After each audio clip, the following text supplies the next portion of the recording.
Hello everyone, back to my channel Abidas lifestyle চ্যানেলে welcome করছি সকল বন্ধুদেরকে। আসসালামু আলাইকুম। কেমন আছেন বন্ধুরা?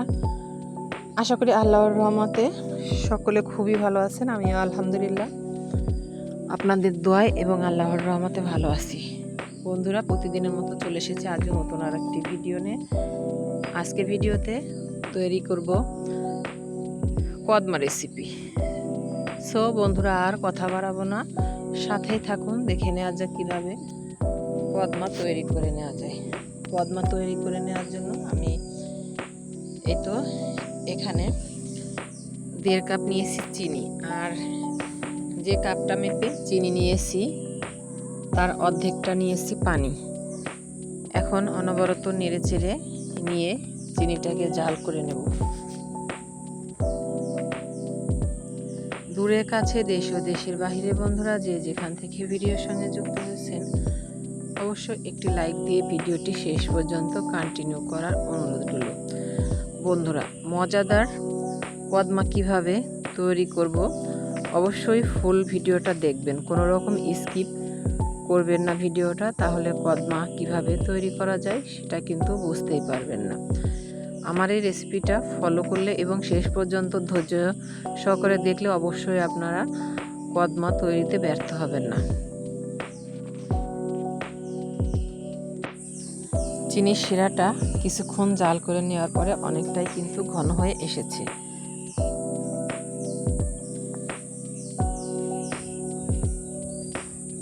তো আবারও আমি একটু নেড়ে চেড়ে দিচ্ছি, আর একটা বাটিতে আমি পানি নেব এবং চেক করে দেখব এখান থেকে কয়েক ফোঁটা চিনির শিরা পানির মধ্যে দিয়ে দেখব যে আমার কদমা তৈরির জন্য পারফেক্ট শিরাটা তৈরি হয়েছে কিনা।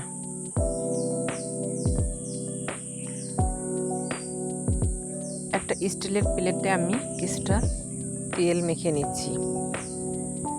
চিনি শিরাটা জাল করে আমি স্টিলের প্লেটটায় ঢেলে নেব।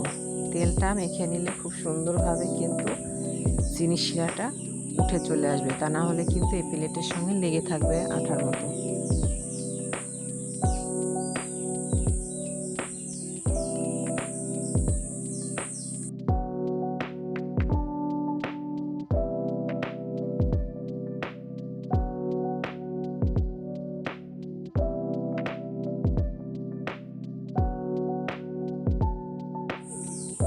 এক ফোঁটা চিনির শিরা কিন্তু আমি পানির মধ্যে দিয়ে দিয়েছি, 1 থেকে 2 ফোঁটা। এখন এটা যদি পানির মধ্যে গলে যায় তাহলে বুঝতে হবে চিনির শিরাটা আরও কিছুক্ষণ জাল করে নিতে হবে। আর যদি শক্ত মতো হয়ে আসে, এই দেখতেই পারছেন আমার এটা কিন্তু হয়ে গিয়েছে, বোঝা যাচ্ছে যে এটা শক্ত হয়ে গিয়েছে। এখন এটা আমি এই তেল মাখানো প্লেটটার মধ্যে ঢেলে দিব।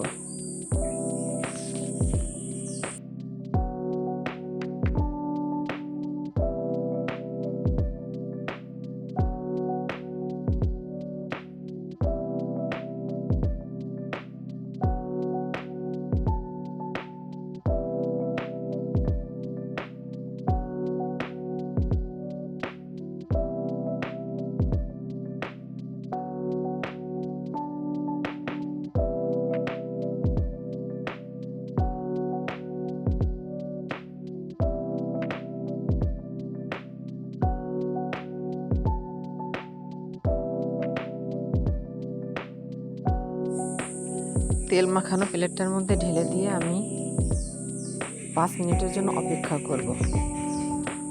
5 মিনিট পরে এটা যখন একটু গরম কমবে তখনই আমি 4 সাইড থেকে এটাকে আমি গুছিয়ে নিচ্ছি। কোনো রকম এটা কিন্তু একদম ঠান্ডা করে ফেলা যাবে না, গরম অবস্থাতেই কিন্তু এই কাজটা করতে হবে। আপনি যদি একবারে ঠান্ডা করে নেন তাহলে কিন্তু দেখবেন অল্প সময়ের মধ্যেই কিন্তু এটা প্লেটে শক্ত হয়ে যাবে, জমাট বেঁধে যাবে, তাহলে কিন্তু আপনি আর কদমাটা তৈরি করতে পারবেন না। যতই চেষ্টা করেন এটা কিন্তু আর প্লেট থেকে উঠানো যাবে না।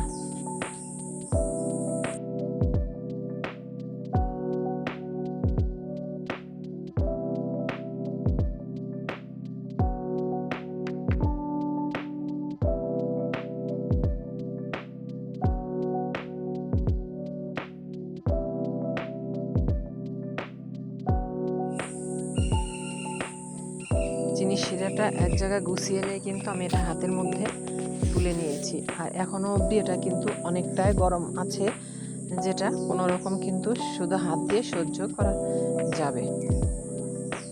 তো এখন গরম অবস্থাতে এটা টানতে হবে, এক হাত থেকে আর এক হাত দিয়ে এভাবে টেনে টেনে নিতে হবে। তাহলে দেখতে পারবেন কিছুক্ষণের মধ্যেই কিন্তু এটা একদম সাদা হয়ে যাবে, কদমার মতোই।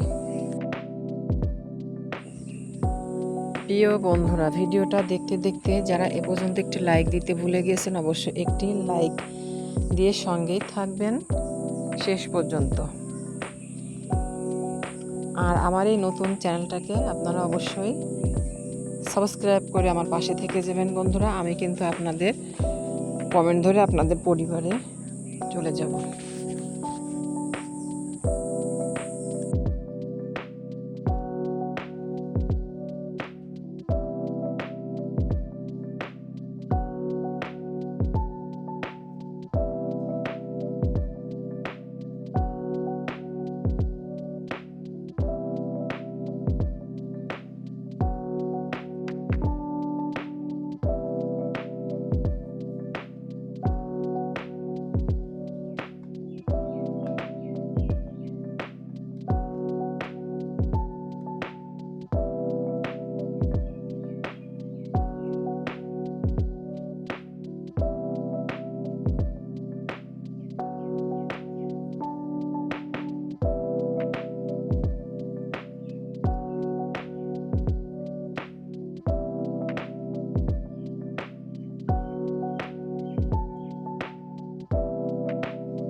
কদমা তৈরি করার জন্য আমার কিন্তু এটা রেডি হয়ে গেছে বন্ধুরা। তো আমি এখন একটি কাঁচির সাহায্যে কেটে নেব। আপনারা চাইলে যদি বাজারের কদমা যেরকম শেপ থাকে সেই শেপটা দিতে চান, তাহলে কিন্তু একটা মোটা কট সুতার সাহায্যে কিন্তু এটা প্যাচ দিয়ে কেটে নিতে পারেন, তাহলে কিন্তু ওই ডিজাইনটাই হবে।